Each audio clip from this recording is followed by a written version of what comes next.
New at 6, Missouri's governor plans to block local governments from requiring more electric vehicle charging stations in a response to a mandate at St. Louis County that they rolled out a few years ago, but ultimately backed down from. The mandate required developers and charging stations to parking lots with more than 30 spaces.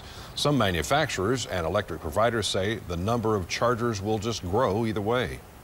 Specifically within this past year, we've received a lot of engagement from our local business customers that are wanting to learn more about it, either to meet sustainability goals within their organization or just meet the needs of their customers that are coming to their businesses. The same bill also bans local governments from requiring inspections on properties before a sale. It also keeps governments from banning evictions at rental properties.